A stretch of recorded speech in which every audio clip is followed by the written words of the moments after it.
वैसे प्रश्न के अनुरूप आचार्य महाराज ने इस विषय को समय समय पर रखा है और उनका ये कहना है कि चेतना सामान्य है और उपयोग भी सामान्य ही है। ये विवक्षा है, शाब्दिक अंतर आ सकता है, किंतु अर्थ की विवक्षा से चेतना और उपयोग दोनों में ज़्यादा फर्क नज़र नहीं आता।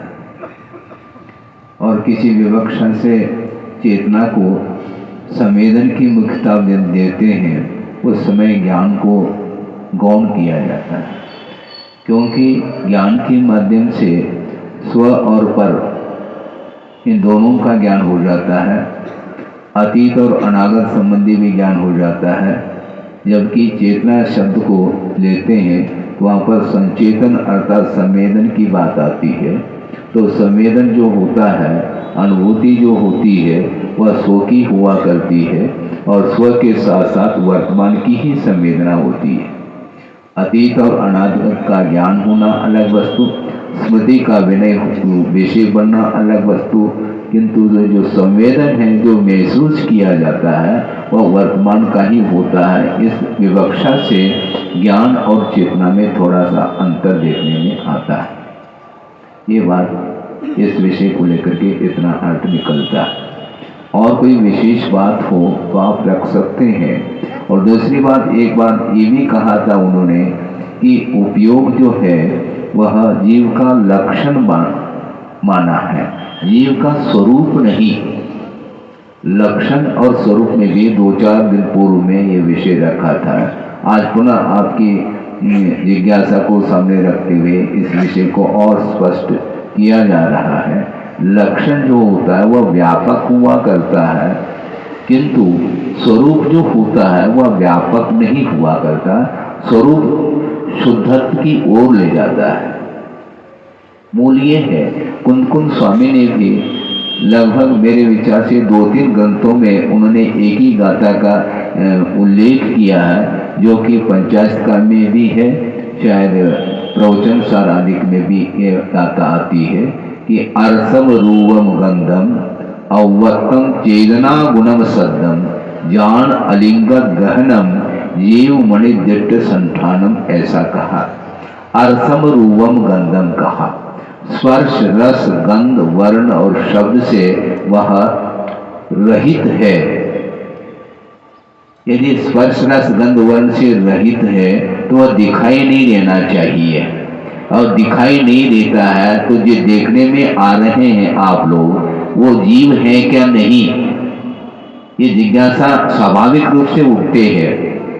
किंतु आचार्य महाराजों का ये कहना है कि स्वरूप की दृष्टि से यही जीव का स्वरूप शुद्ध है, किंतु संसारिणो मुक्ता से ये भेद करके जो संसारी जीव का स्वरूप दिखाने का प्रयास किया है, और वह लक्षण को बांधते हुए उन्होंने जीव का एक सामान्य लक्षण उन्होंने किया है, जो कि शुद्ध अवस्था और संसार दशा, इन दोनों दशाओं में वह उपयोग विद्यमान रहता है। जबकि संसार अवस्था में जीव का उपयोग की दृष्टि से संसार दशा में जीव का परिज्ञान होता है, किंतु स्वरूप की अपेक्षा से परिज्ञान नहीं होता, क्योंकि संसार दशा में जीव की जो परिणति है वह वैभाविक परिणति है, वह स्वाभाविक परिणति नहीं।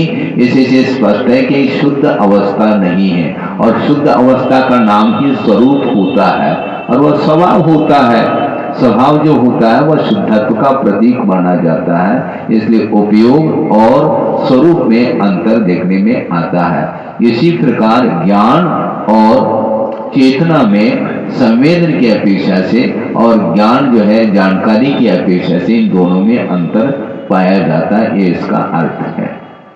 मैं आगे बढ़ता हूँ। एक सज्जन ने अभी अभी एक जिज्ञासा रखी थी, उसको भी लेकर के विषय तो देना ही है, किंतु कल का जो विषय है वह अभी अवशिष्ट है।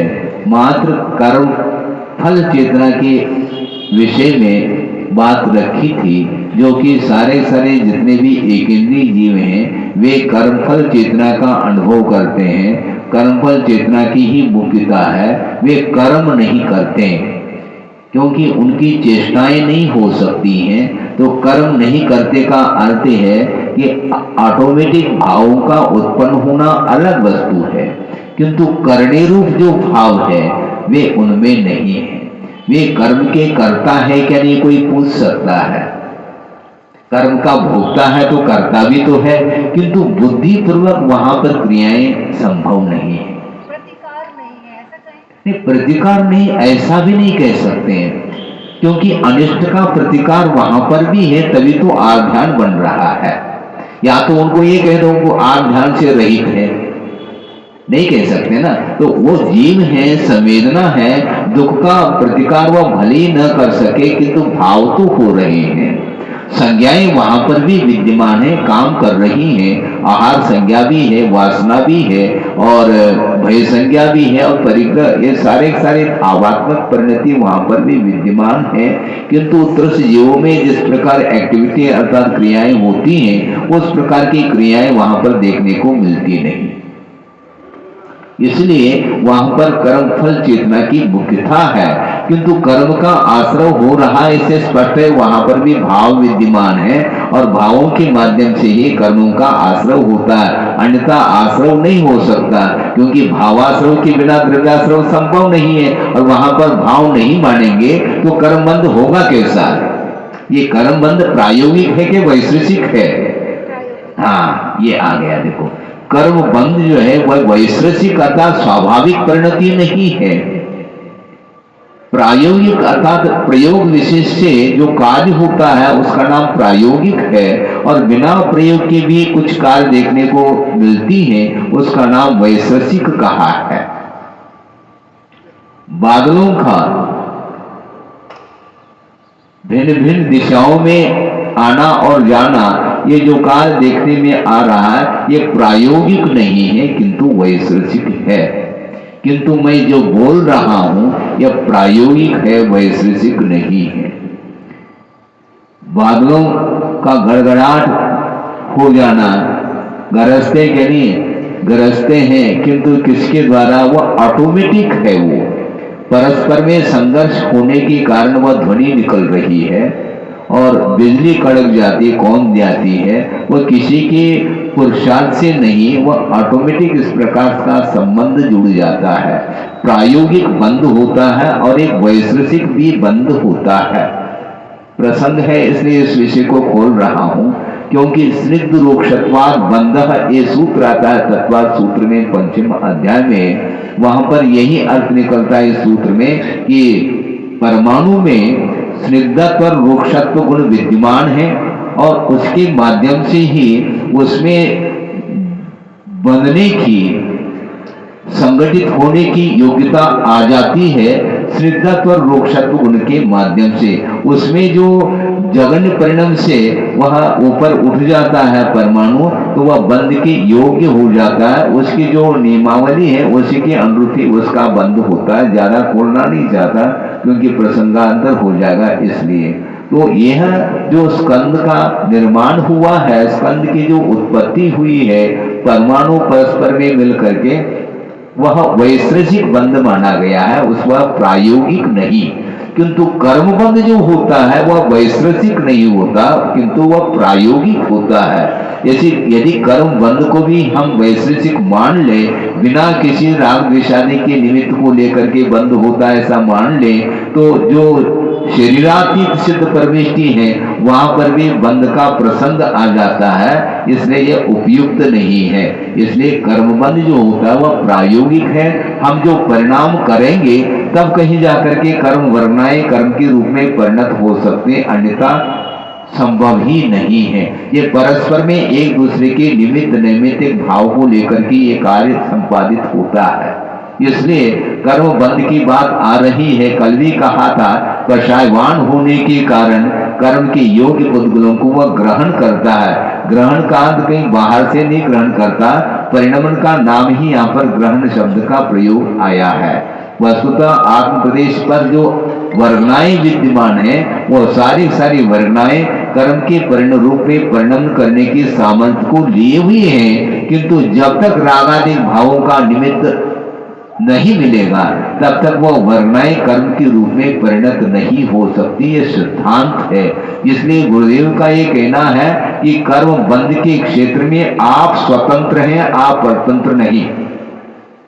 कर्म बंद होना था हो गया ऐसा नहीं, आप रागादिक भाव करेंगे तब बंद होगा, नहीं है तो कर्म जो उदय में आए वो निर्जरित होकर के निकल जाएंगे।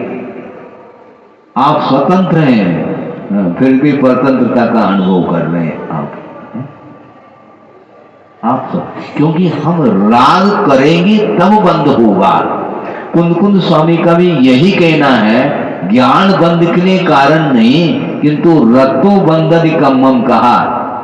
राग यदि करते हैं विषयों में तो उन विषयों में राग करने के फल स्वरूप कर्म का बंद होता है। इसलिए तम्मा कमेश मां रज्ज ऐसा कह रहे हैं। इसलिए जितने भी सांसारिक कार्य हैं उनमें आप राग करेंगे, उसमें अनुरक्त हो जाएंगे तो निश्चित रूप से कर्म बंध से आप बच नहीं पाओगे। इसलिए ये जितने भी पदार्थ हैं ये बंध के लिए ये कारण नहीं वस्तुरोध बंधो कहा, वस्तु बंध के लिए कारण नहीं। यदि वस्तु बंध के लिए कारण हो जाता तो सबसे ज्यादा बंध तो केवल ही भगवान को होना चाहिए, क्योंकि केवल ज्ञान के माध्यम से चराचर सारे पदार्थ उनके ज्ञान में प्रतिबिंबित हो रहे हैं, तो बंध के लिए कारण होना चाहिए, क्योंकि ज्ञान के माध्यम से बंद हो जाएगा। किंतु ज्ञान के माध्यम से बंद नहीं, किंतु रागान्वित जो ज्ञान है वही बंध के लिए कारण है, ऐसा कहा। इसलिए राग द्वेष से ऊपर उठने का हम प्रयास करते हैं, प्रयत्न करते हैं, तो उसके माध्यम से ही कर्म बंध से हम मुक्त हो सकते हैं, ये कहने का तात्पर्य है। इसलिए कषायवान जो जीव है वही कर्म का बंध करता है, ऐसा कहने का तात्पर्य है। तो कषाय के अभाव में भी महाराज 11वें 12वें 13वें गुणस्थान में भी तो बंद हो रहा है, उस बंद की विवक्षा नहीं है, क्योंकि वह एक समयवर्ती बंद को बंद के रूप में नहीं गिनते, उसकी विवक्षा नहीं। क्योंकि मात्र एक समयवर्ती जो बंद है वह अपने आप में स्थिति और विशिष्ट अनुभाग से रहित होने के कारण वह संसार के लिए कारण नहीं, किंतु कषा के साथ जो आश्रव होता है वह सांप्रायिक आश्रव माना जाता है, और सांप्राय का अर्थ ही संसार, और संसार के लिए कारणभूत जो आश्रव होता है उसका नाम सांप्रायिक आश्रव कहा। बहुत अच्छा विषय हम प्रसंग बना रहे हैं, जो गुरुदेव ने बहुत प्रयास करके विद्वानों के सामने भी रखने का प्रयास किया है। वो बहुत आगम पद्धति से सोचेंगे तो बिल्कुल आगम से वो बाहर नहीं है वह विषय, क्योंकि आश्रव सांप्रायिक आश्रव का, इसमें मिथ्यात्व को नहीं लिया। सांप्राय का अर्थ कषाय, सांप्राय का अर्थ क्या? कषाय, कषाय के द्वारा बंद होता है, बंधने योग्य मिथ्यात्व प्रकृति है, क्योंकि ये कहने का पुरुषार्थ है। मिथ्यात्व प्रकृति अपने आप नहीं बनती, किंतु उसको बांधने वाली जो प्रकृति है वह अनंतानुबंधी क्रोध मान माया लोभ है, इसके माध्यम से मिथ्यात्व प्रकृति का आश्रव अथवा बंद होता, अपने आप नहीं हो सकता। यदि अपने आप बिना कषाय के भी बंद हो जाए, बिना अनंतानुबंधी कषाय के उदय के मिथ्यात्व का बंद हो जाए, तो मिथ्यात्व का उदय तो तीसरे गुणस्थान में भी है, वहां पर मिथ्यात्व का आश्रम क्यों नहीं होता? यदि मिथ्यात्व का आश्रम मिथ्यात्व के द्वारा ही होता है तो तीसरे गुणस्थान में भी होना चाहिए। इससे स्पष्ट है कि अनंतानुबंधी के अनुदय में मिथ्यात्व का आश्रव संभव नहीं है। यदि ये बिल्कुल क्लियर है, और सूक्ष्म जो विषय है वह विशेष जो है प्रसंग के अनुरूप हम खोलने का प्रयास करेंगे। यहाँ पर यह कहने का भाव है कि मिथ्यात्व प्रकृति बंधने योग्य तो है, किंतु बांधने योग्य नहीं, बांधने की क्षमता उसके अंदर नहीं है, क्योंकि स्थिति और अनुभाव ये कषाय के द्वारा बंध होता है, स्थिति बंध और अनुभाग बंध, और प्रकृति और प्रदेश बंध जो होता है वह योग के द्वारा होता है। इससे स्पष्ट है मिथ्यात्व न योग के अंतर्गत आ रहा है न कषाय के अंतर्गत आ रहा है, इसलिए उसके द्वारा बंध संभव नहीं, ऐसा भाव है। ये बात अलग है कि मिथ्यात्व के उदय में अन्य प्रकृतियों का भी आश्रय हो रहा है, उसमें कषाय का ही हाथ है, उसमें कषाय का ही हाथ है। और कुछ ऐसी प्रकृतियां हैं जो सोदय बंदी हुआ करते हैं, किंतु उदय की उपस्थिति की अनिवार्यता है, न कि उसके बंद में कोई उसका हाथ है। योगदान बंद में मिथ्यात्व का नहीं किंतु कषाय का हाथ है, इसलिए कषाय को कम करने का पुरुषार्थ करो। तीसरे गुण स्थान में मिथ्यात्व का उदय होते हुए भी नहीं, मिथ्यात्व का उदय नहीं, कषाय का अभाव के कारण बंद नहीं है। हाँ, अनंतानुबंधी का अभाव है। यदि मिथ्यात्व का बंध अनंतानुबंधी के बिना होता है, ऐसा मान लिया जाए बिना कषाय के उदय के भी, तो तीसरे गुण स्थान में अनंतानुबंधी का उदय नहीं है और वहां पर मिथ्यात्व का बंध हो जाना चाहिए। इससे स्पष्ट है कि प्रथम गुण स्थान में मिथ्यात्व का उदय है और मिथ्यात्व का नवीन बंध जो हो रहा है वह अनंतानुबंधी के द्वारा हो रहा है। अब प्रश्न ये उठता है द्वितीय गुण स्थान में अनंतानुबंधी का उदय है, वहां पर मिथ्यात्व का बंध क्यों नहीं है? इससे स्पष्ट है यहाँ पर ये खोला गया कि मिथ्यात्व प्रकृति जो है सोदय बंदी है, यानी मिथ्यात्व प्रकृति के अनुदय में मिथ्यात्व का बंध नहीं हो सकता, किंतु मिथ्यात्व के उदय में मिथ्यात्व का जो बंध होता है उसमें स्थिति अनुभाग, प्रकृति प्रदेश इत्यादि जो है ना, ये कषाय और योग के माध्यम से ही होता है, ऐसा इसका संक्षेप में आशय है। सरल तरीके से आपने इतना बड़ा विषय दे दिया। सरल क्या है, सरल और गरल कुछ नहीं, आगम में जो लिखा है उसको अच्छे ढंग से समझने का हम पुरुषार्थ करते हैं तो बहुत कली कली खुला हुआ है वह विषय। इसके उपरांत भी लोगों की जिज्ञासाएं बनी रहती हैं, क्योंकि जगह जगह पर मिथ्यात्व को अकल्याणकारी कहा है, तो मिथ्यात्व हमारे लिए जो है कल्याणकारी कैसा हो सकता है? तो मिथ्या से बचने का प्रयास करना चाहिए महाराज। ये ध्यान रखो, मिथ्यात्व से आप बचना चाहोगे तो सर्वप्रथम मिथ्यात्व को बांधने वाली जो प्रकृति है उसको समाप्त करने का प्रयास करो। कारण का अभाव हो तो कार्य का अभाव होगा, कल भी कहा था, कारणाभाव कार्याभाव। कारण का अभाव करो, अनंतानुबंधी कषाय, कषाय बहुत भयानक कषाय है। सर्वासिद्धि कारण ने स्पष्ट ही किया है कि मिथ्यात्व को अनंत कहा। क्या कहा? मिथ्यात्व को अनंत कहा, मिथ्यात्वम अनंतम। क्यों? अनंत संसार कारणत्वात्, अनंत संसार का कारण होने के कारण मिथ्यात्व को अनंत कहा। तत् अनुबद्धन्ति, उस मिथ्यात्व को बांधने वाली जो प्रकृति है ते अनंतानुबंधिन क्रोधमान माया लोभा, ऐसा कहा। इसलिए कारण से अपने को बचना चाहिए, कार्य से नहीं। कार्य जो हुआ है वह बिना कारण से नहीं। बुखार यदि आया है बिना कारण से नहीं आया है? बुखार दूर कैसे करें? ज्वर आया है तो उसको दूर भी तो करना है, बिना कारण के आया है क्या? कारण से आया है तो कारण को दूर करो। निश्चित रूप से कोई न कोई बाधक तत्व पहुंचा है, हाँ, इसलिए बाधक तत्व का अभाव करो, बाधक कारण का अभाव करो और साधक कारण अपने आप ही उपस्थित हो जाएगा, क्योंकि बाधक कारण ही जो है हमारे कार्य को उत्पन्न करने के लिए व्यवधान उपस्थित करता है। इसलिए बाधक कारण का अभाव करो। तो बाधक कारण क्या है? कषाय है, कषाय कम करो। इसको क्रोध बहुत होता है ऐसा बोलते, मिथ्या तो बहुत आ रहा है ऐसा किसी भी व्यक्ति के मुख से हमने नहीं सुना। जो विपरीतताएं जो आ रही हैं वहां मिथ्यात्व कर्म के उदय में विपरीतता आई है, किंतु मिथ्यात्व कहां से आया? उसका स्रोत कौन है? कहां से आ रहा है? तो कषाय के कारण मिथ्यात्व का आश्रय हो रहा है। इसलिए कषाय का अर्थ सांप्रायिक कहा है, इसलिए सांप्रायिक आश्रय ऐसी संज्ञा दी गई है। दूसरी बात, लेशा के प्रसंग में भी मिथ्यात्व को याद नहीं किया। कषाय अनुरंजित योग प्रवर्तित लेशा, लेशा की जो परिभाषा बनाई है, कषाय के साथ संबंध रखने वाली जो योग की प्रवृत्ति है उसका नाम लेशा है। यहां पर भी मिथ्यात्व नहीं है।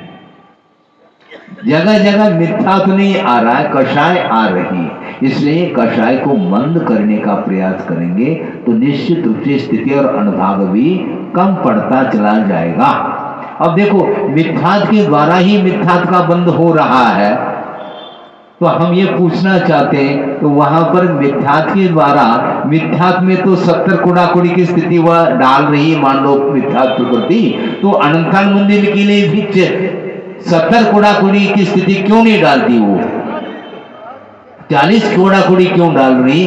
वो नहीं डालती, कषाय के द्वारा ही वह स्थिति पड़ती चली जाती है। अनंतानंदी कषाय में तो स्थिति 40 कुड़ाकुड़ी पड़ रही है और मिथ्यात्व में 70 कुड़ाकुड़ी पड़ रही है। डाल कौन रहा है? पक्ष वाला ये पक्ष रख सकता है। हाँ, मतलब ये जो स्थिति पड़ रही है, हाँ। वो मोहिनी कर्म की वजह से। कौन सी मोहिनी? सामान्य मोहिनी। नहीं, ऐसा नहीं, सामान्य मोहिनी नहीं, क्योंकि जोगा पैडी पदैसा ठिरी अनुभागा कसायदो होती, ये क्यों कहा? या तो इस गाथा को उड़ा दो। इस गाथा में उसने मोहिनी कर्म को नहीं छोड़ा महाराज। मोहिनी नहीं, उन्होंने कसायदो होती कहा, ठिरी अनुभागा कसायदो होती, न दर्शन मोहिना। दर्शन मोहिनी के माध्यम से स्थिति और अनुभाग पड़ जाता है, ऐसा नहीं कहा, किंतु कषाय के द्वारा कहा। इसलिए कषाय की प्रकृति, कषाय का नेचर अलग है और मिथ्यात्व का नेचर अलग है। मिथ्यात्व के उदय में प्रकृति का बंद होना अलग वस्तु, किंतु मिथ्यात्व के माध्यम से बंद हो रहा ऐसा नहीं, उसकी उपस्थिति में हो रहा है। बहुत अच्छा विषय सिद्धांत से खुल जाएगा। मैं ला रहा हूं सिद्धांत को, इसलिए आचार्यों ने कषाय को मंद करने के लिए कहा। एक मिथ्या दृष्टि है जिसके पास अनंतानंदी का उदय भी है, ठीक है, हाँ, किंतु मिथ्या दृष्टि एक वह है जो नरकाय का बंद कर रहा है, एक मिथ्या दृष्टि वह है जो तिरंचायु का बंद कर रहा है, एक मिथ्या दृष्टि वह है जो मनुष्यायु का, और एक मिथ्या दृष्टि वह है जो देवायु का। यदि मिथ्यात्व के उदय में नरकाय का बंद होता है तो मिथ्यात्व के उदय में देवाय का बंद नहीं होना चाहिए। यह प्रश्न है हमारा, उत्तर दे दीजिए आप। मिथ्यात्व का उदय है, किंतु 4 आयु में से भिन्न भिन्न आयु का बंद क्यों हो रहा है? इसमें कारण क्या? मिथ्यात्व कारण नहीं। हाँ, ये ठीक है, मिथ्यात्व के उदय में ही नरकाय का बंद होगा और वह अनंतानंदी के माध्यम से होगा, किंतु मिथ्यात्व के उदय में देवाय का जो बंद कर रहा है उस कौन करा रहा है? मुझे बताओ। यदि मिथ्यात्व के उदय में हो रहा है तो मात्र मिथ्यात्व के उदय में एक ही आयु का बंद होना चाहिए, नरक आयु का। इससे स्पष्ट है कि अनंतानंदी की मंद उदय में अथवा अन्य कषायों के माध्यम से देवायु का अथवा मनुष्य आदि का बंद होता है। ये क्लियर है, एकदम क्लियर होता चला जा रहा है। मिथ्यात्व के उदय में यदि मान लो बंद होता है तो मिथ्यात्व के उदय में एक इंद्रिय का ही बंद होना चाहिए, पंचेंद्रिय का नहीं होना चाहिए। किंतु एक इंद्रिय, द्विंद्रिय, तीन्द्रिय और चौरेंद्रिय का बंद यदि होगा तो मिथ्यात्व के उदय में होगा, किंतु मिथ्यात्व के उदय में इनका ही बंद हो ऐसा अनिवार्य नहीं है। यह सिद्धांत है। इसलिए उदय सापेक्ष बंद हो रहा है, किंतु बंद जो करा रहा है वह अनंतानंदी के माध्यम से ही होगा। इसलिए सीधे अनुभागा कसायदो पंक्ति ये कहा, न कि मिथ्यात्व के उदय में कहा। बहुत कितना सिद्धांत भरा हुआ है, उसमें दृष्टि ही नहीं जा रही है। जो जो मिथ्या दृष्टि है वो सारे सारे नरकायु का ही बंद करना चाहिए, ऐसा नहीं। उन्होंने ये कहा बहुआरंभ परिग्रहत्वम नारकस्या ईश्वर, ये कहा बहुत आरंभ और बहुत परिग्रह का जो भाव है ये कषाय की तीव्रता में ही संभव है। ये कषाय की मंदता में कभी भी मंदायु का अपने नरकायु का बंद नहीं कर सकता, क्योंकि कषाय कर देना चाहिए। महाराज अनंतानंदी कषाय है, ठीक है, करे रहने दो उसको। एक शुक्ल देशा में मिथ्या दृष्टि है और एक कृष्णतम देशा में मिथ्या दृष्टि है, दोनों एक नहीं। एक मिथ्या दृष्टि वह है जो अनंतर समय में सप्तम गुणस्थान की योग्य परिणाम हो रहे उसके, वहां पर भी अनंतानंदी का उदय है। किंतु वह नरकाई का बंद नहीं करा सकता। और एक मिथ्या दृष्टि मुनि के ऊपर उपसर कर रहा है। दोनों एक पद है क्या? दोनों में इक्वलिटी है क्या? संभव नहीं। मिथ्यात्व का उदय तो दोनों के पास है, किंतु जमीन आसमान का अंतर है आश्रम के क्षेत्र में।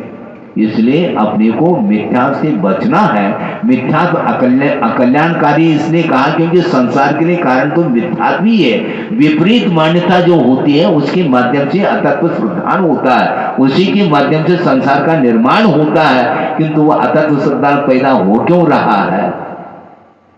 मिथ्यात्व के उदय में हो रहा है। मिथ्यात्व के उदय में हो रहा है तो करा कौन रहा है? विशेष रूप से उसमें स्थिति अनुभव। इसलिए कषाय की तीव्रता और मंदता के ऊपर ही यह आश्रव निर्धारित है। इसलिए कषाय की मंदता यदि रहेगी तो निश्चित रूप से तत्व चिंतन के लिए अवसर मिलेगा।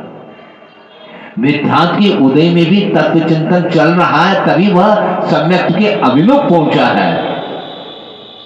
और एक सम्यक दृष्टि है, यदि वो उग्र परिणाम कर लेता है, क्षायिक सम्यक दृष्टि नहीं है मान लो, तो वह गाड़ी रिवर्स हो सकती है उसकी। इसी को बोलते ही मान और वर्धमान। मिथ्यात्व के परिणाम अथवा कषाय के परिणाम यदि हीमान है तो निश्चित रूप से गुणस्थान की विकास की अपेक्षा से उसकी गति होगी। और कषाय में यदि उग्रता तीव्रता आती है तो निश्चित रूप से सम्यक दर्शन से वह गिर करके प्रथमादि गुणस्थान में वह आ सकता है। इसलिए अपने को सावधानी के साथ कषाय को मंद करने का पुरुषार्थ करना चाहिए। हालांकि कषाय को मंद करने मात्र से सम्यक की उत्पत्ति नहीं होती है क्या?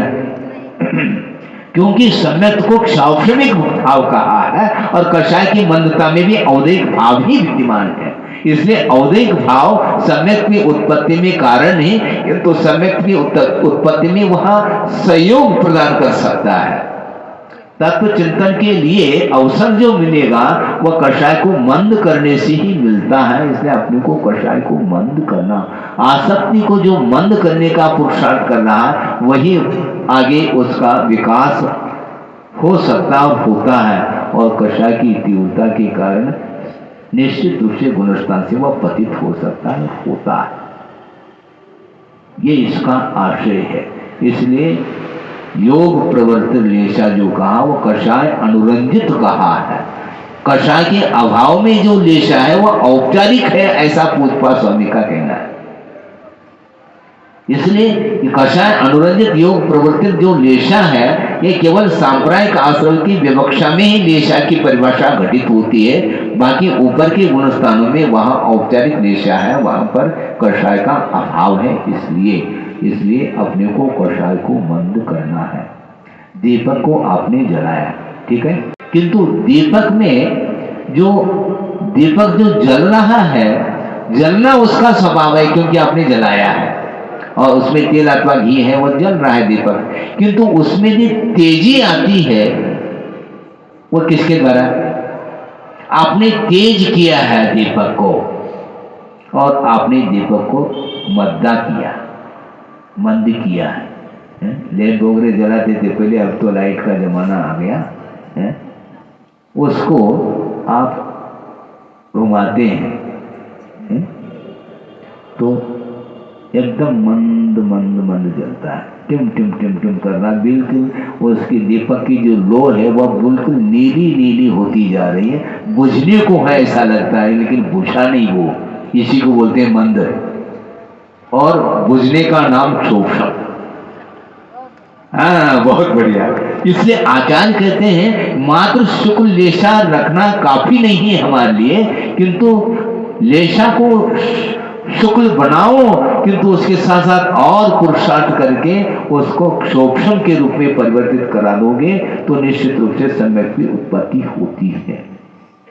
अभव्य भी कषाय को मंदतम करता है। कौन?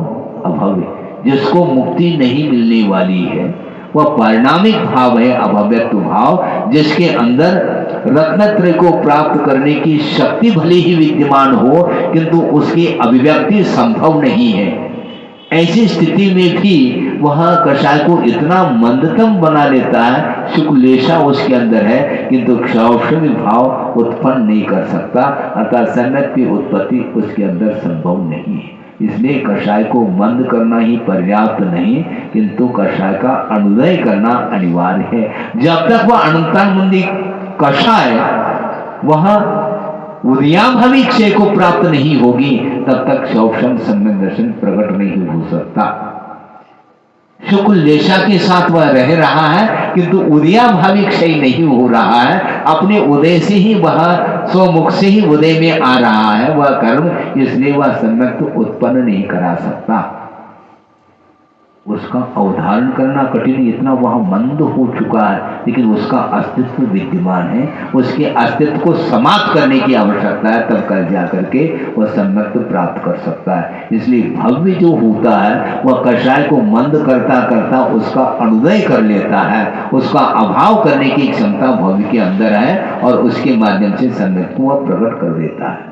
इसलिए अपने को मिथ्या से बचना तो है, किंतु मिथ्या तो वह प्रकृति आप किधर से आ रही है, जिधर से आ रही है, जिसके माध्यम से आ रही है, उसका अभाव करने का पुरुषार्थ हमें करना।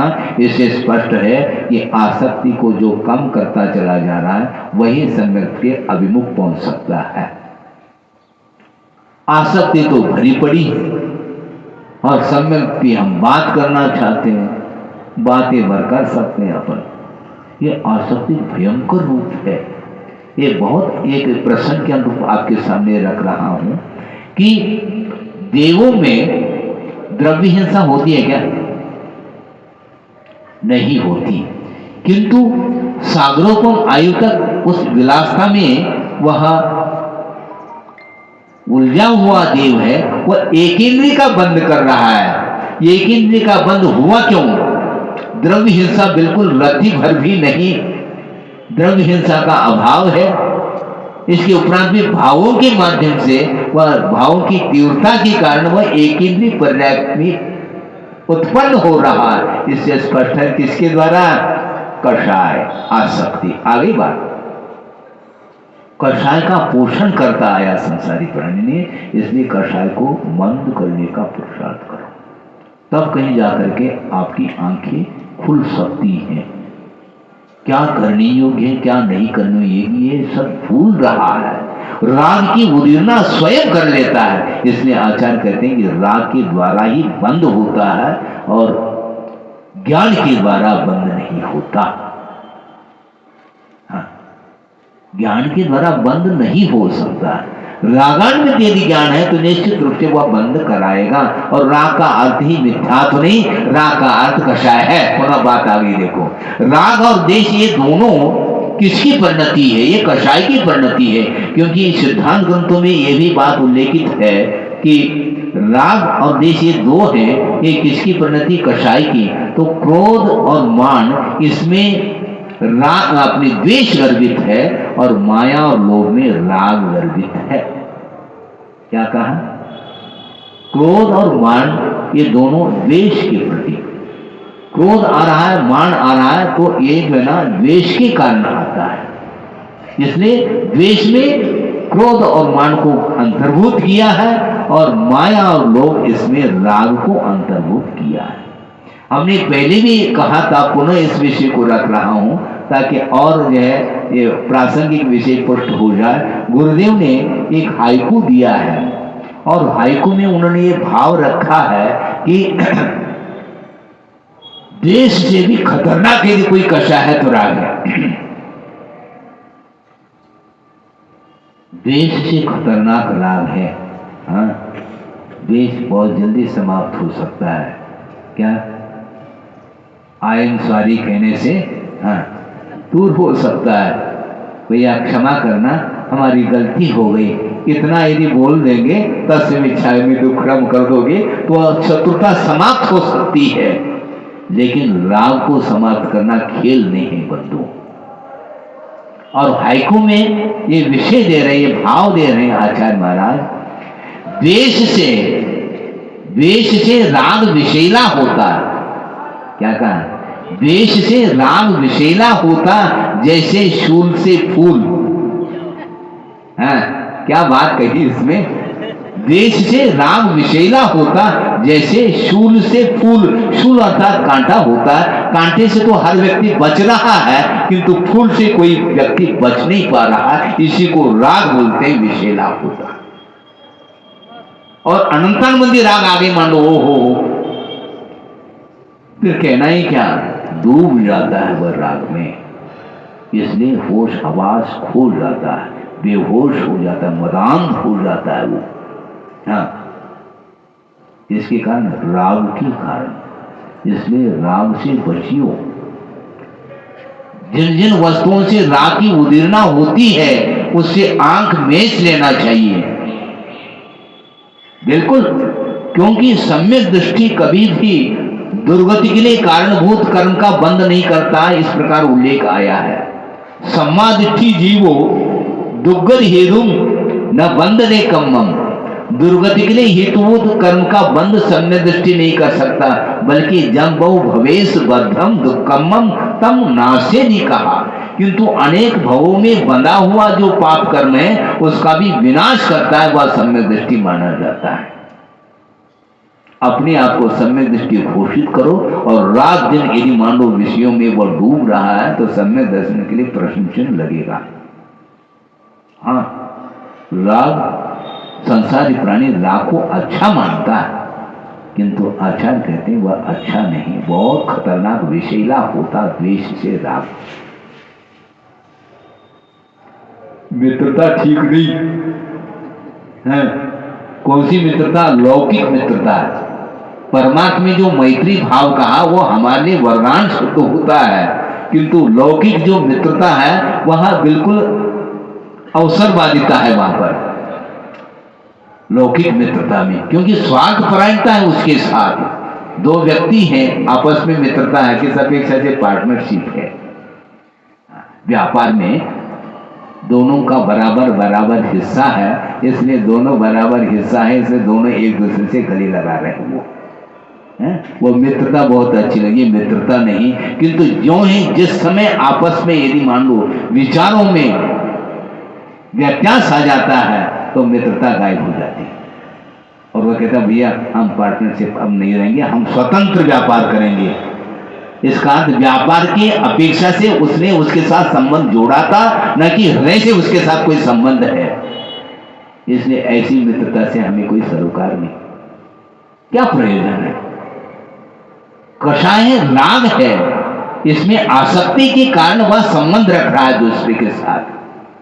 इसके पीछे यह तथ्य छुपा हुआ है, इसलिए आचार्य कहते हैं कि राग से कोसों दूर रहना है हमें। हाँ, बहुत कठिन है। देश देखो इतना कितना कषाय करता है, कदम कदम पर ये क्रोध कर रहा है। अच्छा, क्रोध कर रहा है तो कम से कम क्रोधी से हम बच सकते हैं, लेकिन रागी से बचना बहुत कठिन है वो, क्योंकि शेर से बचना बहुत आसान है, क्योंकि शेर की जो वृत्ति है वह सामने दिखाई दे रही है, किंतु गाय का चेहरा लगा करके शेर आ जाए तो उससे बचना बहुत अत्यंत कठिन सिद्ध हो जाएगा। इसलिए क्योंकि उसमें मायाचारी है, वक्रता है, सरलता नहीं। जहां पर सरलता है वहां पर हम गला लगा सकते हैं, किंतु जहां पर वक्रता है उससे बचने का पुरुषार्थ करो। इससे स्पष्ट है कि शेर से हम बहुत जल्दी बच सकते हैं, क्योंकि क्रोध दिखाई दे रहा है, किंतु जहां पर वक्रता है वह देखने में नहीं आती है, इसलिए वह मछली जाल में आ जाती है।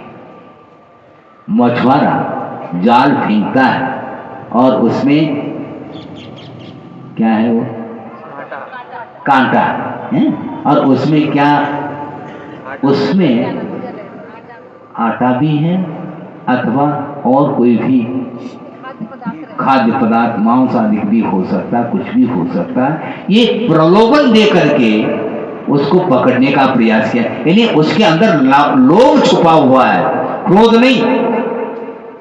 हाँ, क्रोध के कारण वह मछली नहीं आ रही है, मछली जो आई है वह लोभ के कारण, उसको लुभावना कोई वस्तु देखने में आ गई उसमें, तो उससे आकर्षित होकर के उस जाल में फंस गई। ये षड्यंत्र किसने किया? मनुष्य ने किया। चिरंज ने नहीं, मानव की देन, पशु की देन नहीं, ये मानव की देन है कि इसको किस ढंग से जाल में ले ले। ये आसक्ति इसके अंदर है, लोभ पल रहा है, इसलिए षड्यंत्र के माध्यम से उस जीव का वध किया गया है। राग है इसमें, द्वेष नहीं। हाँ, आसक्ति इसी को बोलते हैं।